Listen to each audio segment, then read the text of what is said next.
求我们主耶稣基督的上帝，荣耀的父，将那世人智慧和启示的灵赏给你们，使你们真知道他，并且照明你们心中的眼睛，使你们知道他的恩召有何等指望，他在圣徒中得的基业有何等丰盛的荣耀。祷告，请弟兄姐妹们静下心来，我们做一个预备祷告。天父上帝，万有的主，我们仰望你，追随你。今天荣光堂的弟兄姐妹们能在这里服侍，是多么的有恩典。我们存着感谢赞美的心，求主继续保守我们的平安，看顾我们周遭的环境，在主怀里有平安，有喜乐，有盼望，享受主恩的滋味。祷告，奉我主耶稣的圣名祈求。这些诗歌敬拜，你真伟大。新年羊诗选67首。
弟兄姐妹，请起立。我们一同以使徒信经来宣告我们的信仰。行。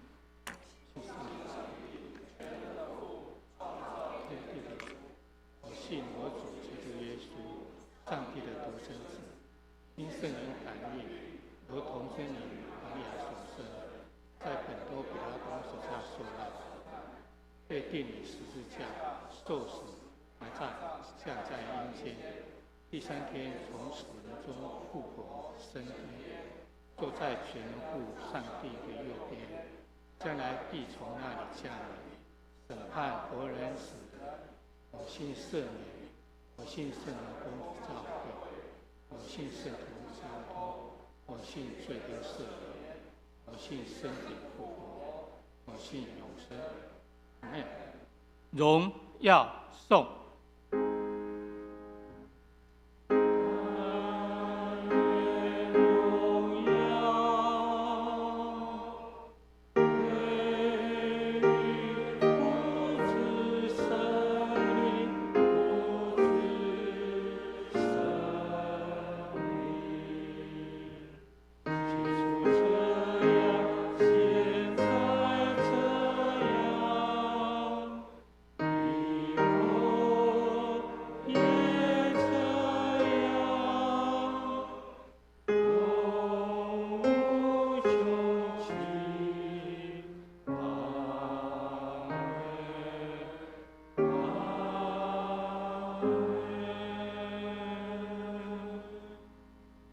弟兄姐妹，请坐。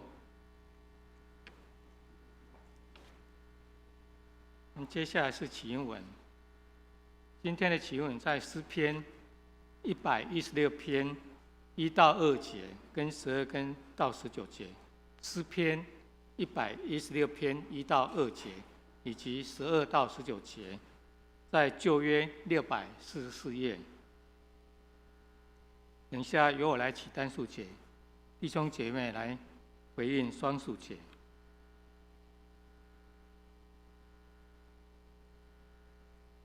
我爱耶和华，因为他听了我的声音和我的恳求。我拿什么报答耶和华向我所赐的一切厚恩呢？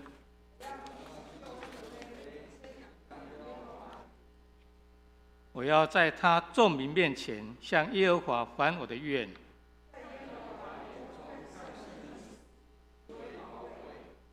耶和华啊，我真是你的仆人，我是你的仆人，是你编你的儿子。你已经解开我的绑手。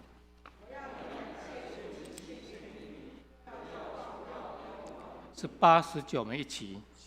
我要在他众民面前，在耶和华殿的院内，在耶路撒冷当中，向耶和华还我的愿。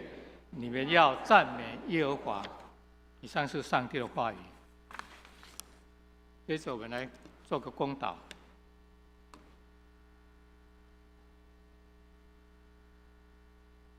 亲爱的上帝，我们荣光堂的信友在此有几个愿望向你来祷告，求主垂听怜悯，为北非国家利比亚基督信仰能进入他们的生活文化中，为台湾卫理公会北二教区恩友堂龙泉牧师为教会奉献充足，教会更加得人，传道同工身心健康，为台湾面临新冠肺炎疫情，人民及土地一切平安，为台湾各级政府及行政官员秉公行义，行政效能能够提升，为荣光堂进入55周年，教会重返上帝命定的荣耀，愿我主垂听怜悯。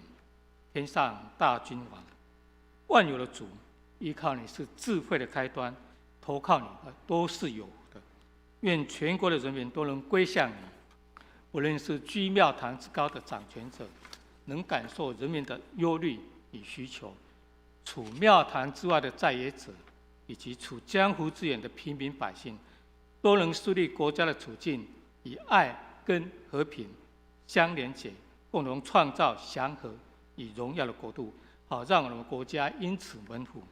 愿弟兄姐妹们生活顺遂、平安、丰盛，身心灵健康，有主爱，更加的联系团聚在主里合一同心侍奉。以上愿望与祈求，奉我主耶稣基督的圣名。Amen。接着我们以主祷文来成就这段祷告，请。天上的父，愿人都尊你的名为圣，愿你的国降临，愿你的旨意行在地上，如同行在天上。我们今日时，今日赐给我们，免我们的债，如同我们免了人的债，不叫我们遇见试探，救我们脱离凶恶。因为国度、权柄、荣耀，全是你的，直到永远。圣道里今课，我们请郭忠信弟兄为我们攻读。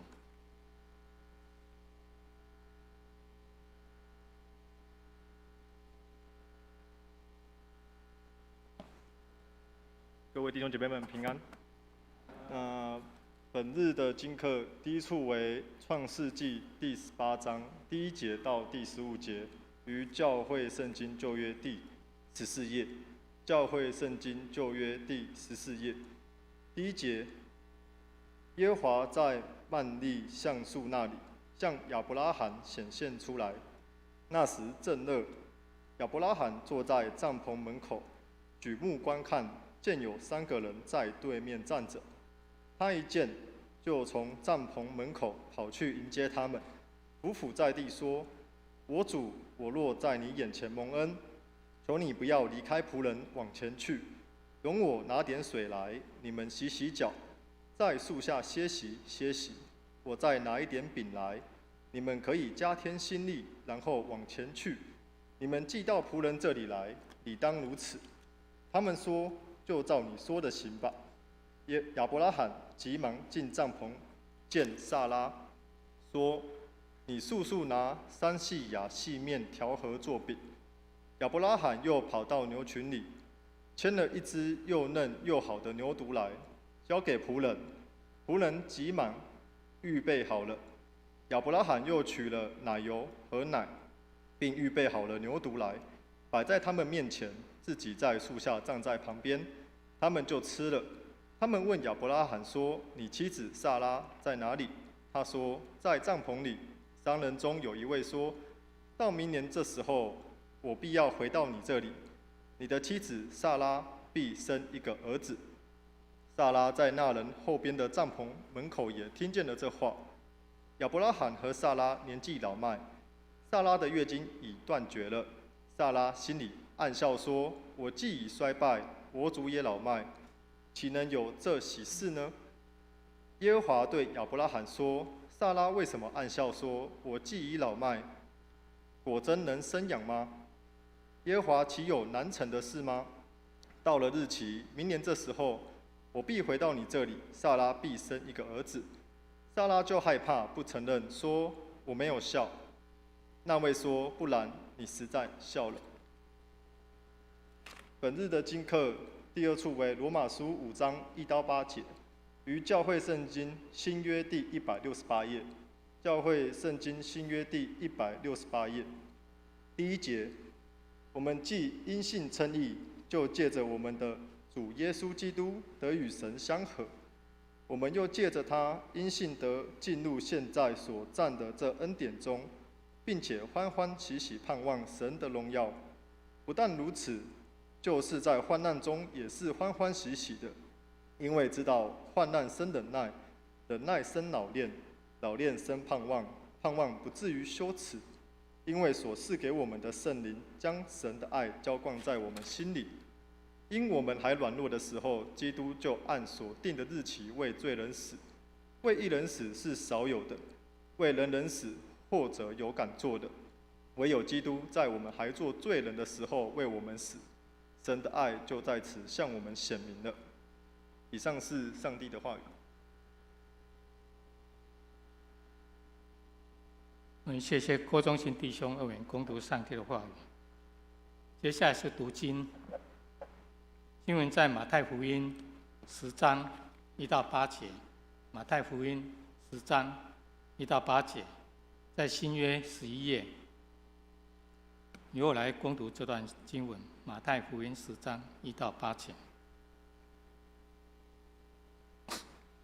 耶稣叫了12个门徒来，给他们权柄，能赶逐污鬼，并医治各样的病症。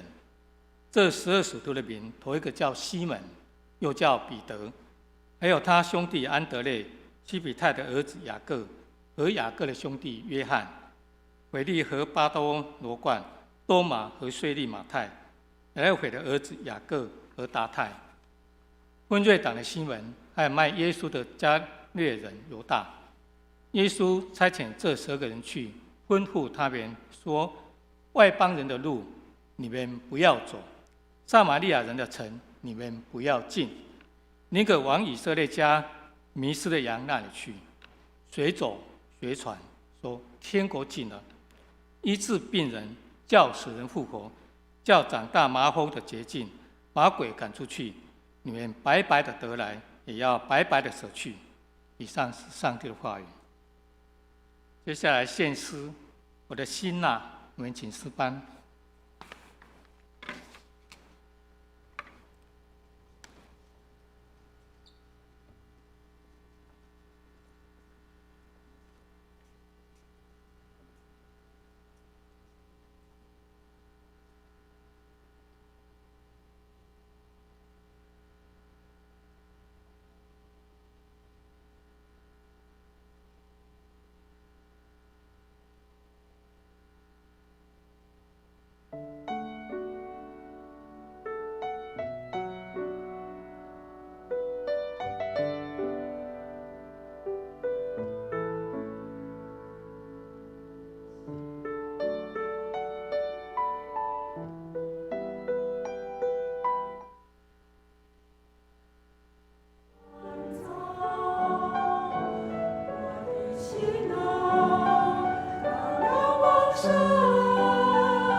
多美妙的声音啊！我们来正道，我们请我们蔡牧师为我们正道，随传随道，为主传道。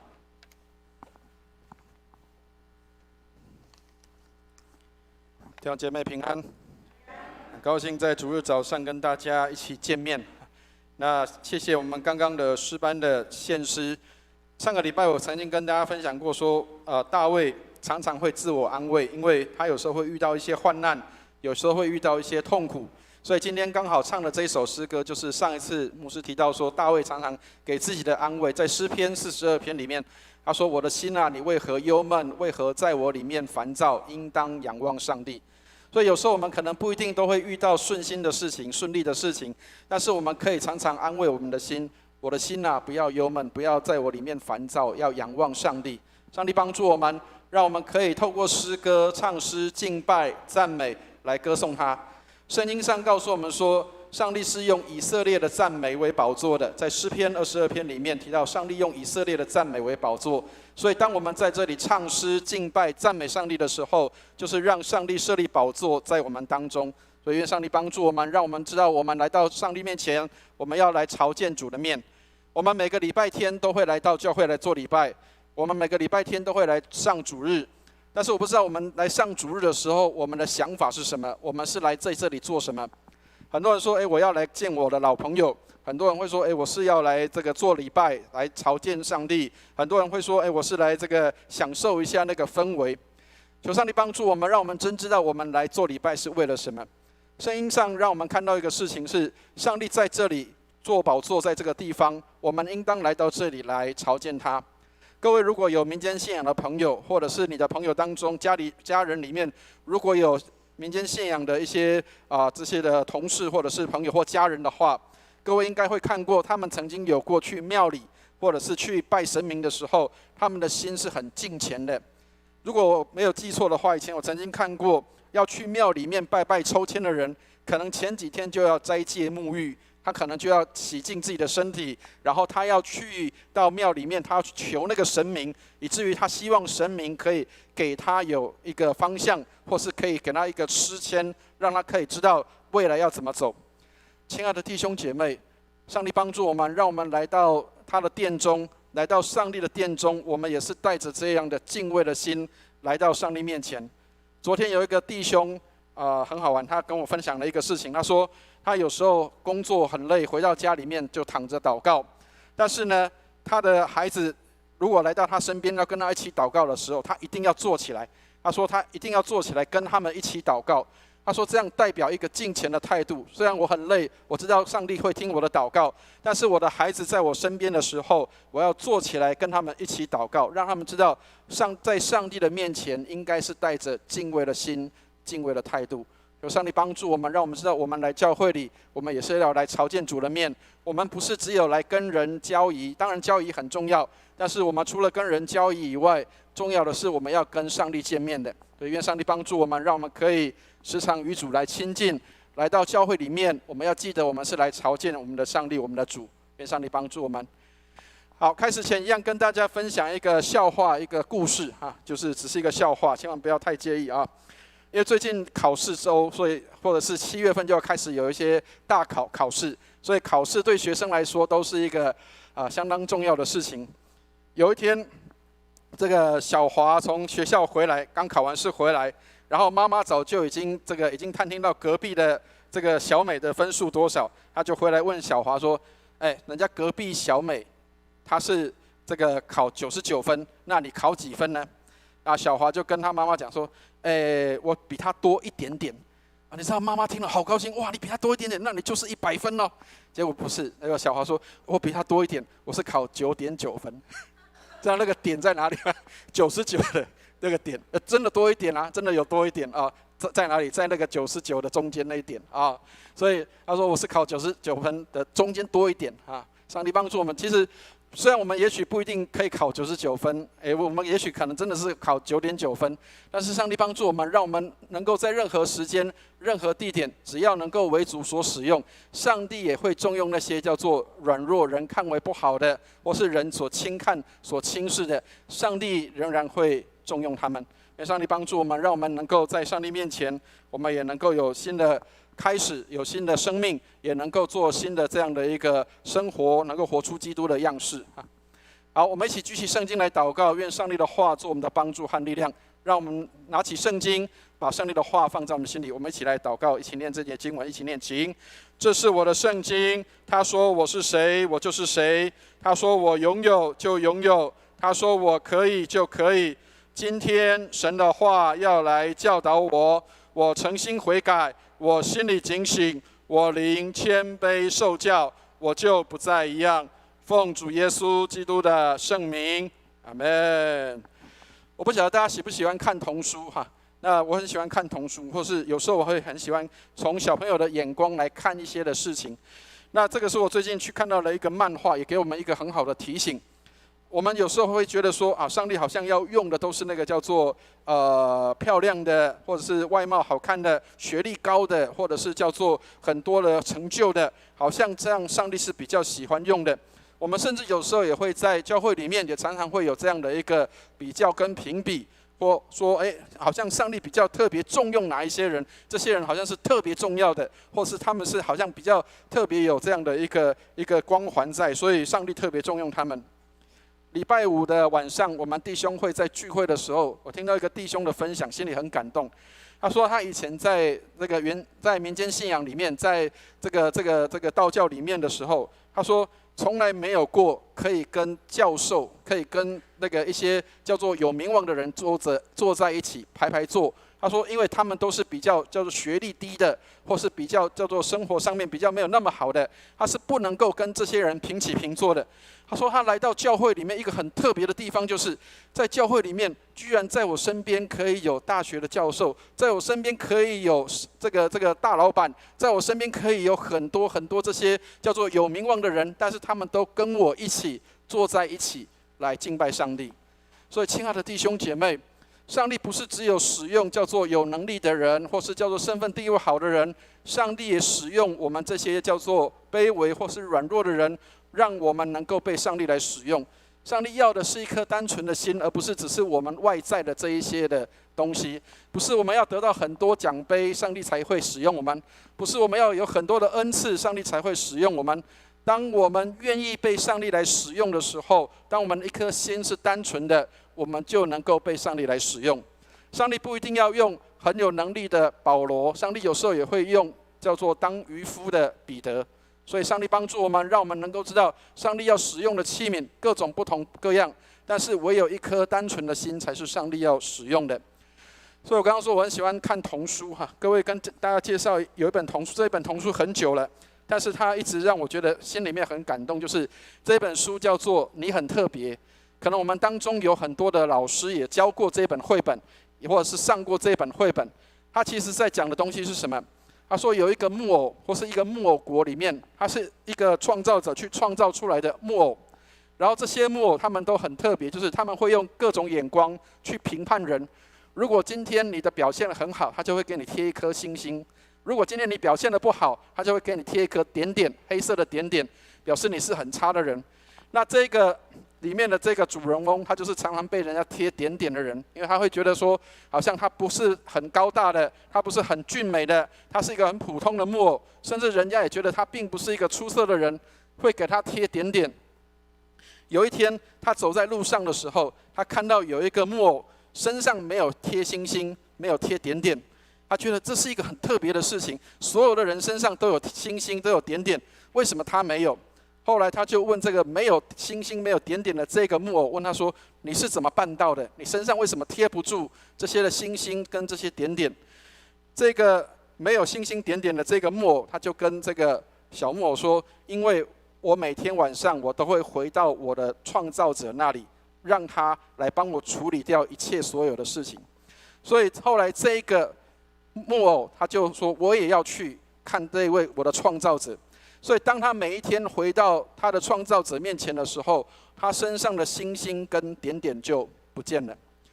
亲爱的弟兄姐妹，我们也许也会这样，很多人会给我们贴星星，很多人会给我们贴点点。我们也许会很在意别人给我们贴星星，也许也会很在意别人给我们贴点点。但是如果有一天你发现当你在主里面的时候，你不会再在意别人给你贴什么样的星星，贴什么样的点点，因为我们每一个人在上帝面前都是上帝特别的创造。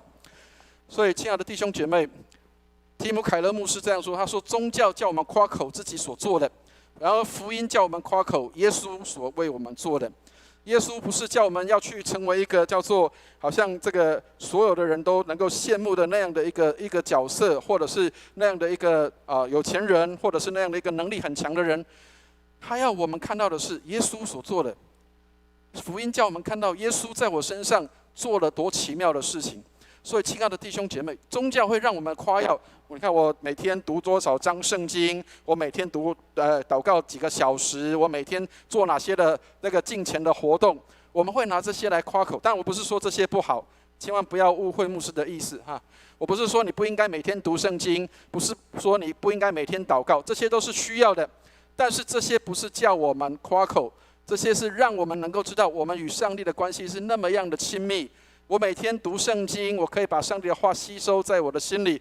我每天祷告，我与上帝有亲密的时间，那是何等美好的事情！宗教叫我们夸口自己所做的，然而福音叫我们夸口耶稣在我身上所做的事情。所以，上帝帮助我们，让我们回到福音的里面，就是回到耶稣为我们做的事情。所以，我们看今天的圣经的时候，你会发现一个特别的事情，就是今天这里有12个人，这12个人是耶稣所拣选的。这12个人，也许在众人眼中看来是不起眼的，也许他们没有什么，但是耶稣却拣选他们。耶稣选择这12个人，让他们能够成为他所差派的使徒，成为他的门徒，成为他的使徒。亲爱的弟兄姐妹，耶稣做一件很奇妙的事情，是人所看作不好的，人所厌弃的，他反而拣选了他们。但是我们要先从这个今天的内容里面再往前一点点。我们要来看有一段圣经，在路加福音的6章12节到13节的地方。路加福音6章12节到13节，我们看到的是耶稣在选他的门徒，但是我们没有看到耶稣是怎么选他的门徒的。所以路加福音6章12到13节是耶稣在选他的门徒的一个过程。那要先跟大家分享一个事情，就是耶稣不是只有12个人跟着他，其实还有很多人跟着他，但是这12个人是特别的。耶稣选这12个人叫做使徒，所以我们常常听到12使徒，就是这12个人，他们是门徒，门徒又再特选出来叫做使徒的。这12个人，耶稣怎么选？我们来念一下路加福音6章12到13节，我们一起念这段圣经，我们一起念来。那时耶稣出去上山祷告，整夜祷告上帝。到了天亮，叫他的门徒来，就从他们中间挑选12个人，称他们为使徒。所以这一群人当中，不是只有这12个，因为有一群人里面，耶稣挑了12个人出来。但是各位，如果我们用我们的眼光来看，耶稣挑的人真不算什么。耶稣挑的人没有一个是好东西，耶稣挑的人没有一个是特别有成就的人。你可以想见一个事情是，我们很多人在做抉择的时候，我们都说要祷告。如果有一天你要做一个重要的决定，你要做一个抉择，比如说你要选工作，你要选一个对象，你希望要选一个事情的时候，你会不会慎重的祷告？你一定会很慎重的祷告。今天耶稣选12个人的时候，他也不是随便选的，他一定很慎重的祷告。如果耶稣跟上帝的关系，如果假设我们说他是真的跟上帝关系很好，常常有天使在他身边四围安营保护他，他一定会有一些天使来做他的商量者，或是有一些人可以跟他，上帝可以跟他做商量，到底我要选哪12个人？你可以想见一个事情是，如果天使来跟耶稣商量的时候，这里面都还好，这里面的人都还可以，但是里面有些人是有问题的。耶稣，你要选这个打鱼的吗？耶稣，你要选这个做税吏的吗？耶稣，你要选这个人，这个人会出卖你的，以后这个加略人犹大会出卖你的，你要选他吗？亲爱的弟兄姐妹，耶稣知道加略人犹大会出卖他，但是他仍然去选这个人成为他的门徒。耶稣没有特别的一个要求说，好像只有哪些人，甚至是连攻击他的人，他也愿意选择他们。所以今天耶稣不是因为我们行为好或不好来做判断，不是的。也许我们当中有些人也是像这里面的12个人一样，身份地位并不高的，也许我们的职业并不那么好，甚至我们当中常常会有跟耶稣冲撞的人，但是耶稣仍然选这12个人。亲爱的弟兄姐妹，上帝拣选人并没有特别的条件，不是因为你长得漂亮、长得帅气、长得好看，而是出于他的拣选跟恩典。所以上帝要的并不是一个完美无瑕的门徒，不是完美无缺的，而是一个真正愿意跟随耶稣的人。亲爱的弟兄姐妹，也许我们不一定都像那些在圣经里面很多很敬虔的人一样。在新约圣经里面，有一些人是最敬虔的，他们每天读圣经，每天祷告，每天在圣殿里面做礼拜。各位知道这些人是谁？知道吗？法利赛人，对不对？法利赛人每天读圣经，法利赛人每天祷告，法利赛人每天都在圣殿里做礼拜。但是为什么耶稣没有拣选他们？不是耶稣不拣选他们，其实耶稣后来也有拣选一个人，这个人叫做保罗，他也是一个法利赛人。但是为什么耶稣优先选了这些叫做不是身份地位很好的人？因为这些人他们是愿意跟随主的人。今天主愿意用我，我就被他来使用。各位如果晓得过去犹太人选材的标准，或是他们对选门徒的标准，你就会发现，原来耶稣所选的这一批人是世界所不喜欢的，世界所厌弃的，或是在学术单位里面所不接受的，因为他们叫不及格的人。犹太人他们如果你读书读得好，他们也有国民教育，就是说你可能每个人都要学会识字，识字完之后就开始分级，就是你有些人会读得比较好，就会一直升级往上升。所以保罗他的经历就是，他会去继续升学的时候，他可能会去拜一个老师，这个老师叫加玛列，他是叫做这个犹太人的一个很重要的老师，所以他去拜在加玛列的门下，这个老师收他成为他的门徒，所以他就成为加玛列的这一派的这个派系的学生跟学员。但是如果你的成绩不好，你的功课不好的话，通常就是要回家去学手艺，去学才艺，或者是回家去做老爸老妈的工作。所以耶稣的这12个人里面，有些人他们是做这个就是打鱼的，有些人他们可能是做一些别的工作的，他们都是升不了学的。所以耶稣的门徒里面没有学历高的，在这12个人当中没有学历特别高的。当然有一个叫做马太的，他可能是税吏。他是一个税吏，他可能学历上会稍微好一点，因为他是公务人员，学历上可能会好一点。其他都是一般的人。耶稣要的并不是要一个完美无瑕的门徒，他要的是一个愿意的人。所以我们来看一下12个人里面，耶稣叫他们做什么。我们来念一下第1节的圣经，我们一起念今天经文里面第1节的地方，我们一起念来。耶稣叫了12个门徒来，给他们权柄，能赶逐污鬼，并医治各样的病症。耶稣给12个人，给他们权柄，让他们能够去做这些事情。他们有权柄，能够赶逐污鬼，而且能够医治各样的病症。亲爱的弟兄姐妹，医治各样的病症，耶稣应该选医学院的学生吧？因为这里面没有医学院的学生，他们都是普通人。耶稣怎么会给他们有这样的权柄去医病呢？而且还能够去赶鬼？我很希望我们弟兄姐妹可以有机会，将来假设有机会，我们真的可以成行。因为今年本来要去马祖做探宣的工作，我们以前在马祖的时候，曾经有过这样的记录。在上个世纪初的时候，各位千万不要以为马祖都是拜妈祖的，并不是啊。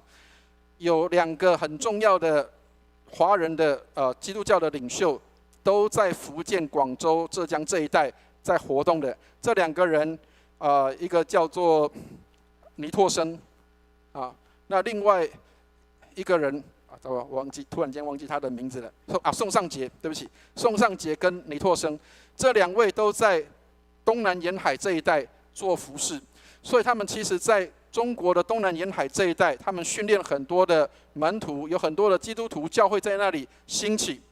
马祖教会曾经有过一个记录，这个也给大家做提醒，特别给年轻人哈。很多人为了要求姻缘，所以会去拜叫做狐仙。现在很多年轻人会是这样。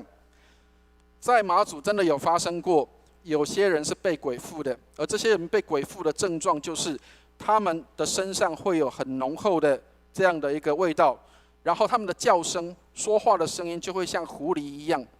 所以当时就有这样的记录，就是有2个从福建来的姐妹，她们还不是传道人，她们是一般的弟兄姐妹，她们从福建来到马祖，来到南竿的地方，他们去到每一个家户的时候，传福音的时候，顺便做一件事情，就是医病赶鬼。然后当时刚刚提到了有这样的一个狐仙的这样的一个东西在那个地方，这2个姐妹她们去到人家家里面的时候，奉耶稣的名把这些鬼都赶出去。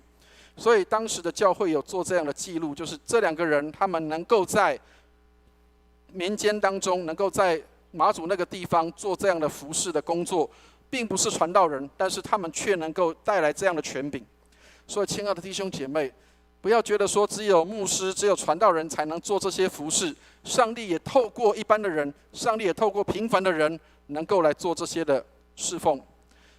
只是我们要思考一个事情，是我愿不愿意被上帝来使用。这个漫画我相信也可以给我们一个很好的提醒，特别给我们的年轻人。我们在求职或是在工作的时候，我们都会希望老板重用我们。所以有时候长官如果问我们说：“请问你会什么？”没关系，只要有机会都让我做，我可以做很多的事情，我乐意，我愿意去做这个事情。但是我们在工作职场上，我们很热心，但是我们在教会里面常常会是退缩的。今天如果牧师问大家说：“请问你可不可以做这个服事？”我不行，我不行，我不要叫我，不要叫我。很多时候我们常常是在公司的时候，我们很希望老板重用我，可是到教会的时候，尽量不要找到我。上帝怜悯我们，让我们能够知道，能够被万神之神、万主之主来使用，能够被差派，能够成为他的器皿，是何等美好的事。让我们能够接受这样的呼召，就是如果今天你看到教会里有一些什么样的需要的时候，请你要记得勇敢的站出来，千万不要退缩。因为当你在公司的时候，你会勇敢的跟你的长官说，什么事我都可以做。让我们在教会里，我们也是这样，带着这样的心，当上帝呼召你的时候，什么样的事情我都愿意被上帝来使用。所以服事的过程才是一个重要的事情。最宝贵的赏赐是在服事的过程当中，我们的生命能够被主来改变。很多时候我们常常觉得说，好像我做的事情服事不算什么，好像我不过就是做一个小小的侍奉，小小的服事。每一个人都在他的服事上，在过程当中会被上帝做极大的改变。台北卫理堂有一个执事，他以前是在日本留学的，他曾经讲过一个见证，他说他去日本留学的时候，他是念博士，然后他去日本的一个小教会做礼拜，然后他每一周都去那边做这样的服事。但是他做什么？他说他每一周都去教会排椅子，排那个小张的椅子。他是一个博士，但是他去教会的时候，他都去排椅子，然后排完的时候就大家一起做礼拜，散会他又把椅子收回来。各位知道说，在别的地方念书，也许不一定你有机会站讲台或是私会或是什么。我们这一位执事他做了一个见证，就是当他在那里的时候，他学会一个功课，就是如何在最小的空间里排出最多张的椅子可以使用。他说这个帮助他在未来的服事上有一个极大的功用，就是他能够知道怎么样在空间当中能够做最大的利用。所以亲爱的弟兄姐妹，也许我们觉得我们不过就是一个排椅子的人，如果你能够从排椅子当中去看到上帝在你生命当中的带领跟改变，你会发现上帝是很奇妙的。我们来看第2节的地方，我们来看一下这12个人，耶稣选他们，这些人都是什么样的人？我们来看一下第2节，我们一起念一下12门徒的名字。第2节我们一起念来，这12使徒的名，头一个叫西门，又称彼得，还有他兄弟安德烈、西庇太的儿子雅各和雅各的兄弟约翰。这4个人，各位其实都是渔夫。刚刚提到了，他们是因为升不了学，所以必须要回家做才艺、做学艺、做这些的才艺的。但是他们都回家工作之后，这4个人，他们都彼此之间，他们都做同样的事情，他们都是渔夫，他们都并不是一个叫学历很好的人，但是他们都被耶稣来拣选。特别耶稣也不是只有拣选叫做脾气好的，耶稣也拣选一些叫做脾气不好的。各位知道，如果看到圣经里面西庇太的儿子雅各跟他的兄弟约翰，圣经里面说他们叫半尼奇。半尼奇的意思是什么？就是雷子的意思，意思就是他们是脾气很暴躁的。亲爱的弟兄姐妹，你说上帝都使用温和的人、温柔的人，其实上帝也用脾气暴躁的人，上帝也用那些叫做脾气不好的人。不好到什么程度？如果跟大家讲一下圣经里面的故事，你会发现很特别。约翰曾经因为撒玛利亚人不接待他们，然后他跟耶稣讲说什么？他说：“我们要从天上降下火来，把这些人都给烧灭了。这些人不应该活在这个世上，这些人不应该在这里。”所以约翰被耶稣所拣选，他并不是一个温柔的人。但是各位，当你读约翰1、2、3书的时候，你会发现一个事情：这个人他到老年的时候，他生命改变。他常常写什么？上帝是爱，住在爱里面的就住在上帝的里面。他是一个雷子，他是一个脾气不好的人。他晚年的时候，他体会到生命，上帝的福音改变他。他说：“上帝是爱。”一个不太讲爱的人，到他晚年的时候，他说：“上帝是爱。”我们再来看第3节，好，我们一起念一下这12个人。我们再一起念第3节，一起念来：腓利和巴多罗买、多马和税吏马太、亚勒菲的儿子雅各和达太。好，腓利大概大家比较少听到，但是各位如果看福音书里面会知道，腓利他其实是一个很喜欢跟外国人接触的人，他是一个对外国事物很喜欢的。所以耶稣曾经有过一次，有一些希腊人想要见他，透过腓利来转介给这个耶稣。所以腓利喜欢跟外国人接触。巴多罗买，有人说他是谁？有人说他是那个在约翰福音里面，腓利去传福音的时候，有一个坐在树底下的，在那里思考的那个人拿但业。有人说他就是拿但业的另外一个名字，也许有可能不知道。但是如果你可以想见的话，他是一个常常会想的人，但是他的批判力也是很强的。多马是一个很多疑的人，他常常会怀疑到底是不是真的，所以多马的名字也代表一个怀疑者，或者是一个会怀疑事情的人。马太更是一个在公务单位工作的人，他并没有什么特殊的专长，他只会跟人家收税的。另外的亚勒菲的儿子雅各跟达太，也是圣经里面没有特别说明他们是谁的，他们就是一般人，叫做普通的人。亲爱的弟兄姐妹，耶稣拣选普通的人来做不普通的事情。耶稣拣选一些人，他们可能是很一般的人，但是这些人他们愿意被耶稣来使用的时候，耶稣说：“你们就去，可以去医病赶鬼，可以去做任何的这些的服事跟侍奉。”第4个，我们再来看一下有哪些人。最后的2个，我们来念一下第4节，一起念来：奋锐党的西门，还有卖耶稣的加略人犹大。好，奋锐党，各位可能比较不了解他是什么样的人。奋锐党其实换现在的话来讲，就是他们是比较激进的，他们是比较会对政治有关心的，他们是比较敏感的，对政治敏感的人。他们甚至常常做一件事情，就是要暗杀那些罗马官员，或是那些叫做这个出卖犹太国的这些的人，他是专门去刺杀这些人的，有点像我们当时的最早期的那个革命党、国民党的这样的一个在中国大陆的做的事情，就是他们就是在反对清廷的。这些人他们也被上帝使用，包括还有卖耶稣的加略人犹大，耶稣也用这些人来成为他的门徒。亲爱的弟兄姐妹，这些人平淡无奇，但是都是被耶稣所使用的。所以我们可以来看一下这个地方哈，成熟并不是我们只是用头脑来思想这些有关的东西，而是我们怎么去生活。这些人他们每一天有任务，就是每一天他们必须跟耶稣一起生活，同时也要被耶稣来差派。耶稣怎么样教导他们，他们就要怎么去学习耶稣的样式。所以门徒不是只有在教室里面上课，这个叫门徒。在台湾话说门徒叫做学生，很多人我们认为的学生应该就是在课室里面上课的，其实并不是。门徒他也包括你在实作上，你在实际上的生活，你怎么样去跟随你的老师去做。在100多年前，有一个宣教士叫做马偕，各位如果看过他的影片跟故事的时候，马偕博士到处去帮人家拔牙，他的5个学生就是跟着他一起去帮人家拔牙的。据说他拔下了4万多颗的牙齿。但是你可以想见一个事情是，这些学生看到老师怎么拔牙，他们也去跟人家治疗牙齿，去帮人家做牙医，去做这些的医疗工作。他们是跟着老师的，而他们的生命成熟，不是说他们很会读圣经，因为当时的台湾的识字率是很低的，所以他们并不是一个很高学历的人，但是他们都跟着老师，跟着马街一起去服侍跟侍奉。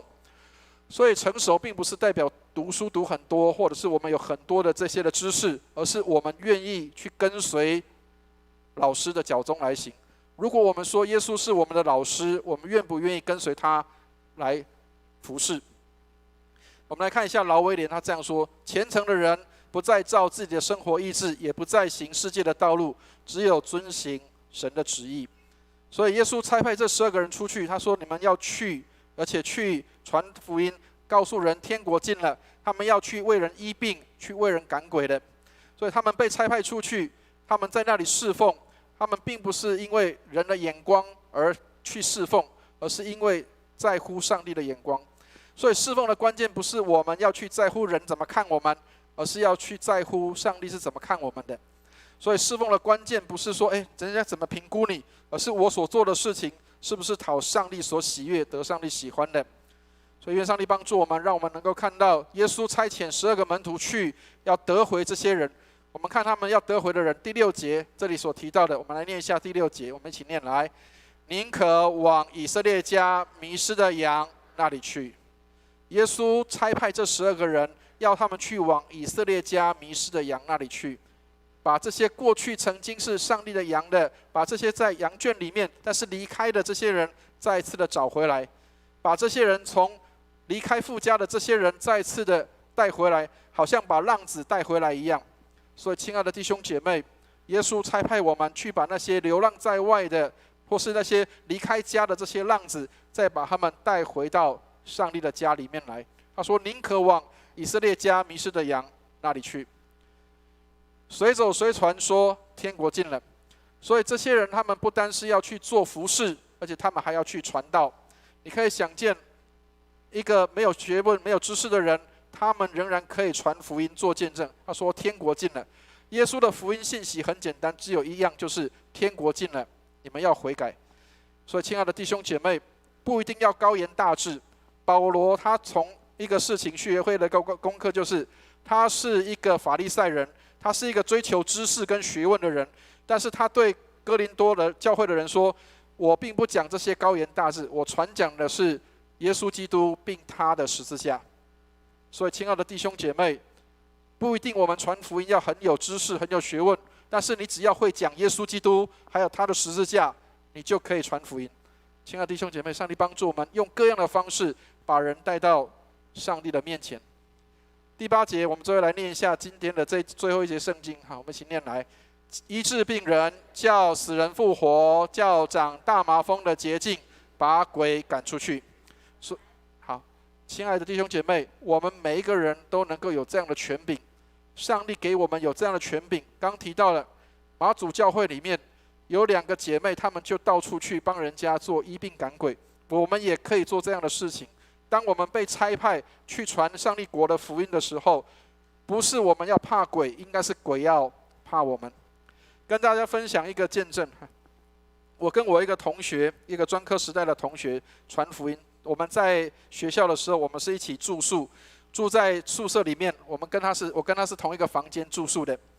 我跟他传很久的福音，他从来不相信。他家里住在嘉义乡下地方，然后他是民间信仰的人。也很想见一个事情是，这样的人怎么可能会信耶稣？绝对不会的。而且他拜得很敬虔，他又是地方上有头有脸的士绅，他曾经选过里长。我的一个同学，在2年前，突然间我在他的 Facebook 上面看到一个东西，就是他突然写说：我信耶稣了。我就觉得很奇妙，你怎么会突然间就信耶稣了？他是怎么信耶稣的？我跟他同学30年的当中，我们后来没有再接触，没有接近。30年的当中，他也没有任何有人跟他传过福音。他是怎么信耶稣的？他说他在晚上睡觉的时候，他被鬼压了床，然后他说他挣扎了半天，没有办法喊出任何的话。他在心里面喊了所有他认识过的所有神明的名字，三太子啦、关公啦，什么全部都喊了，没有一个可以救他的。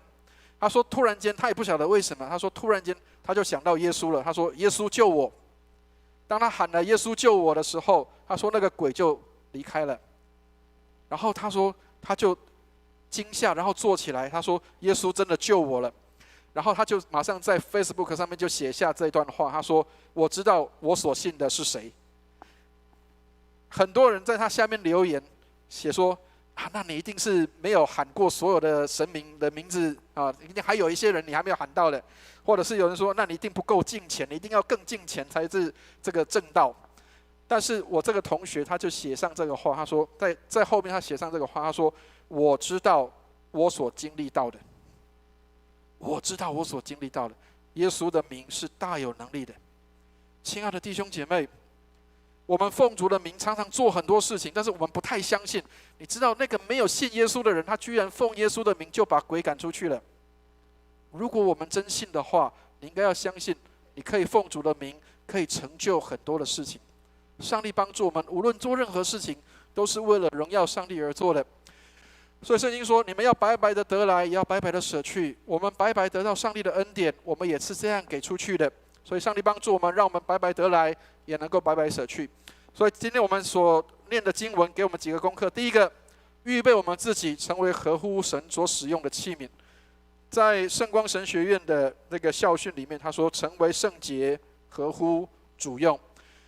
但是上帝也许用的并不是一个完美的人，我们虽然预备好，但是并不代表说我们是一个完美的。上帝不是用完美的人，但是他要用不完美的人去做完美的工，只是我们愿不愿意被上帝来使用。或者上帝可能会在我们的生命当中历程里面会熬炼我们、试验我们，但是他要使我们能够像金晶一样。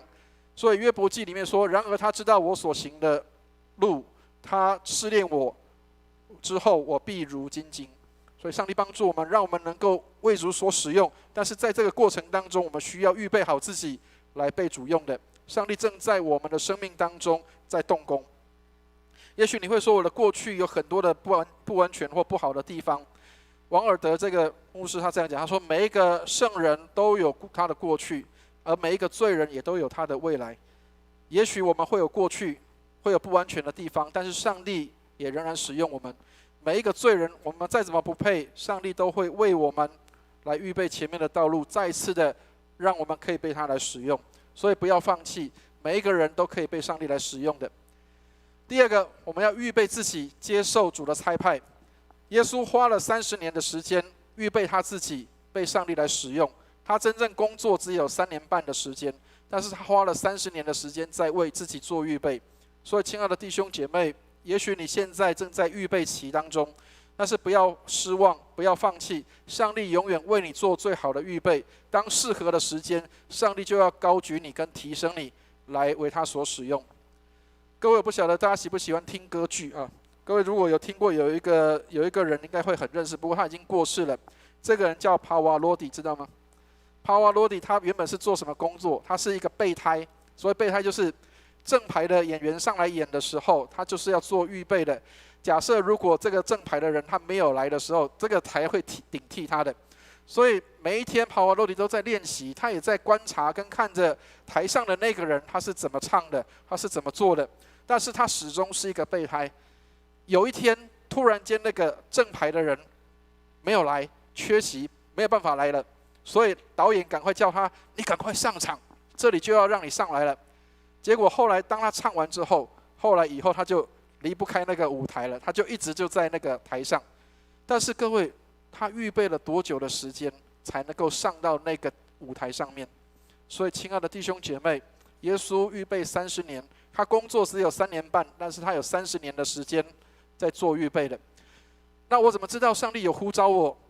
基督徒的态度正确，你就可以听到上帝对你说话。所以华里克牧师这样说：基督徒态度正确，你就听到上帝对你的呼召。所以上帝帮助我们，让我们能够知道他对我们说话。而耶稣只要求我们，你要跟随我，跟随他的脚中行。耶稣怎么做，我们就怎么做；耶稣怎么说，我们就怎么说。第三个，我们来看预备自己随时跟主一起工作。耶稣的工作随时都可能开始的。也许突然间教会要开始一个新的事工跟工作，但是没有人，这时候你可以怎么做？如果你愿意，你觉得你有这样的感动，请你就投入进去，不用等别人说，不用等别人做，你就愿意投进去，让你自己可以投入在那样的一个侍奉的里面。我很感动，我们当中有一个弟兄，他虽然年纪比较稍微长一点，但是他说，我觉得我对年轻人有这样的一个动力，有一个这样的一个吸引力。我喜欢跟年轻人在一起，所以我愿意被上帝使用，我就进去到这些的年轻人当中，我愿意跟他们在一起。他在介绍他自己的时候，我觉得蛮好玩的了哈，就是一个当然一个笑一下而已。他说：“我心仍然狂野，我像17岁的年轻人一样。”他虽然年纪蛮大的，但是他愿意被上帝来使用，他就跟年轻人在一起。礼拜五的时候，我就看到有一个年轻人，他在工作当中彷徨的时候，他不知道他怎么做的时候，这个弟兄他就帮助了这个年轻人。所以，亲爱的弟兄姐妹，千万不要说我做不到，我没有办法。当你愿意的时候，上帝就使用你。所以，与上帝同工的时候，随时随地都在传福音，说天国近了。耶稣来了，耶稣要来到我们当中，耶稣要让我们去经历什么叫天国，什么叫做上帝的国临到我们当中。所以上帝帮助我们，让我们随时预备好自己来与主同工。所以保罗也这样的给我们提醒，他说：“我不以福音为耻，福音本是上帝的大能。”所以当你为福音而做的时候，千万不要觉得哎呀我很羞愧，我很糟糕，我很差。保罗说：“我不以福音为耻，福音本是上帝的大能。”亲爱的弟兄姐妹，如果你愿意，教会里面有很多事工是还没有开启的。当你愿意，你看到上帝的心那么迫切的时候，求上帝感动你的心，让你愿意能够看到有哪些地方是还可以再投入的。最后，跟大家做这样的分享，为什么今天要定这个题目叫做随传随到？传道其实就是要随传随到了啊。也许你不一定是正式的传道，但是你一定要做一个事情，就是随传随到。我随时都预备好，我要被主来传，为主来去做这些的服事，为主而去传道。不管你今天的身份是什么，上帝都使用你，让你可以为他来做见证。不是所有的人都有机会接触到圣经，但是别人一定从你的身上会看到圣经。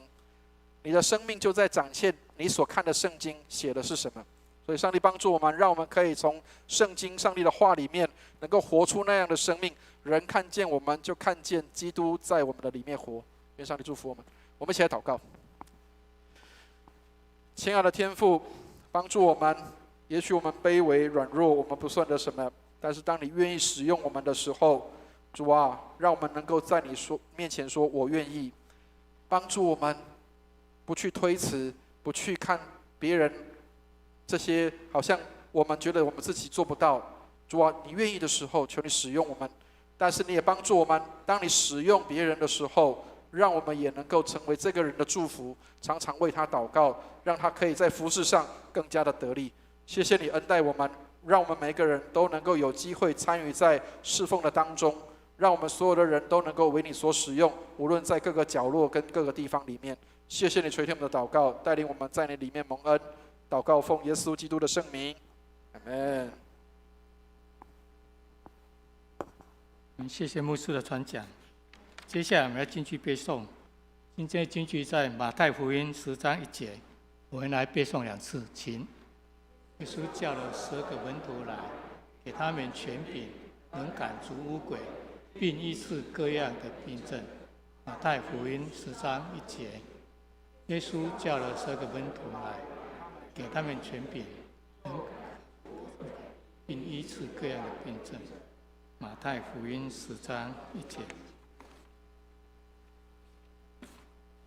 接下来回应诗歌《爱传福音》，新娘诗选311首。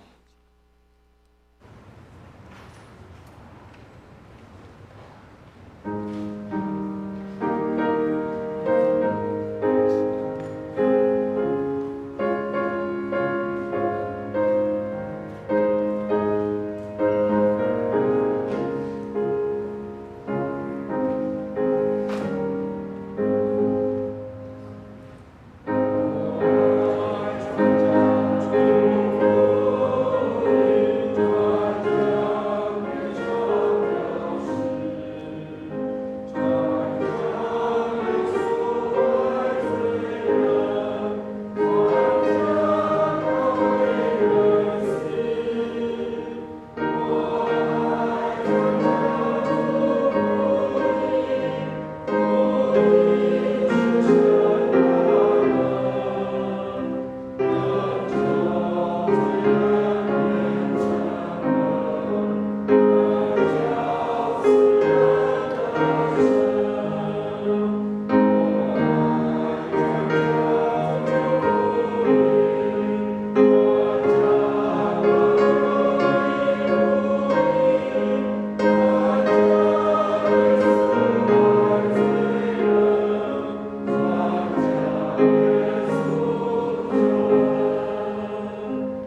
请丝线的同工到台前来。万有的主，万物都从你而来，我们所有的一切都是你所赏赐的。我们把从你所得的献上些许的金钱，作为荣光堂的事工使用，愿主悦纳。以上祷告奉我主耶稣的圣名祈求。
弟兄姐妹，请坐。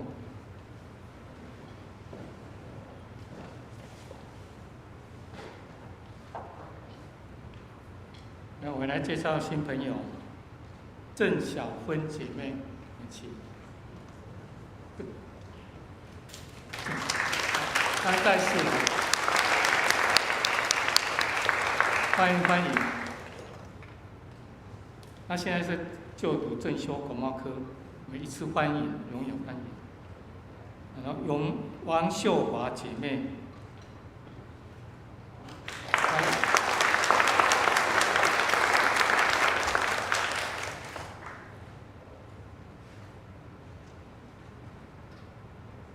那我们来唱诗，我们成为家人。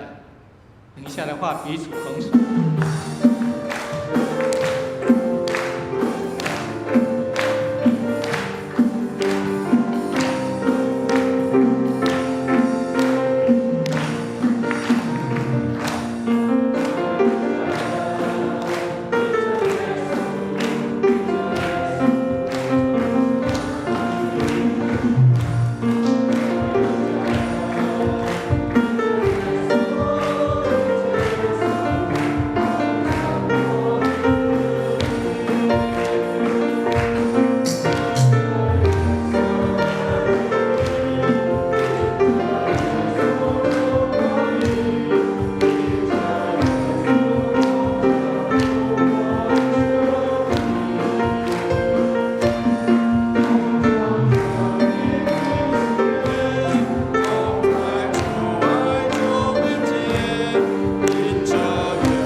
向我们来报告教会消息。今天是圣灵降临后第二主日，我们欢迎参加聚会及线上聚会的新朋友。愿上帝赐福你们。然后我们配合政府防疫政策，主说哀怨暂停，然后视情况再恢复。那第二点是中央疫情指挥中心公告，从6月7号起放宽社区防疫措施，推动乐活防疫、健康生活宣传。我们本堂要配合疫情中心的10连制，仍然会在大门口执行量体温的措施。然后第3点报告是，聚会后12点半在201教室召开6月小组长暨执事会议，请同工及执事员留步参加。然后第4点周四晚上7点半查经祷告会，本周查经的内容为希伯来书12章14到29节，欢迎大家一起参与。第5点是成人主日学，上个礼拜11点20已经在各班教室上课，请弟兄姐妹们继续选择自己适合的课程参加。第6点，下个礼拜就是6月21，教会5周年堂庆。本堂因为受疫情的影响，今年的规模要缩小庆祝范围。我们台语堂会邀请高真传道，国语堂将我们的庞君华会督来亲自证道，并请凤山卫理堂的会友回娘家共同参与本次的堂庆。然后第7点报告是教会55周年堂庆，我们顺便邀请5、6月生日的弟兄姐妹一起庆生，也欢迎跟荣安堂一起庆祝生日。请支持教会网络直播事工及改变新的牧养方式来做祷告，也为弟兄姐妹工作稳定、身体健康、不受疫情影响来做祷告。第4点是林雅卫生所在这个礼拜6，就6月20号上午8点半，要借用本堂1楼大厅举办李明健检，欢迎有需要的弟兄姐妹们可以携带身份证、健保卡来参加检查。接下来是肢体消息。暑假期间即将到来，弟兄姐妹暑期活动规划安排顺利，我们为此来做祷告。然后为李孝仪6月消防特考来代祷，也为身体不适的曾文仪母亲、脚底蜂窝性组织炎的医治，赖瑞美母亲有点蜂窝组织炎的复原，还有黄庆良的身体，李百芳右手脱臼的恢复，张冠婉喉咙声音的恢复，黄金土身体，吴红石为摔伤骨折的恢复，杨之华脊椎手术，秉纯牙齿矫正，牛温血小板主事稳定，还有孙妈妈的身体、周雄身体的复原代祷，愿上帝医治他们。也为今年升学的学生祷告，萧彤、周兆宇、张娇恩、倪慧慈、李安婷、翁卫新，也祝他们金榜题名。以上报告。弟兄姐妹，请起立。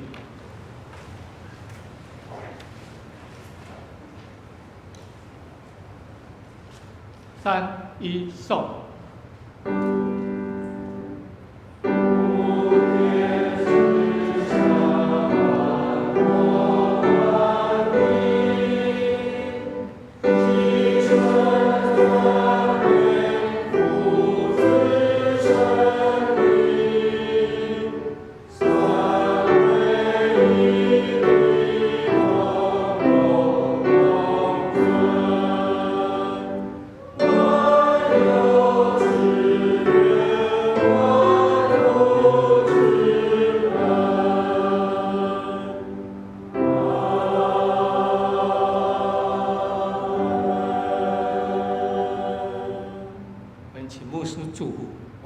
受祝福，慈悲怜悯的天父，愿你将恩典从天上倾倒下来，祝福我们的弟兄姐妹，我们的工作、家庭、生活一切蒙恩，让我们随走随传，成为主你所差遣的传道，能够到各处传扬主的福音。愿我主耶稣基督的恩惠、天父上帝的慈爱、圣灵的感动与交通，常与我们众人同在，从今时直到永永远远。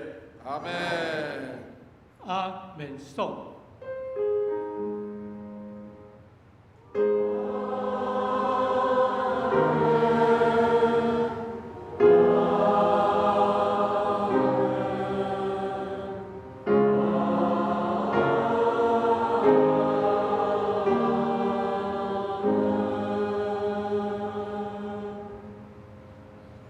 姐妹请坐。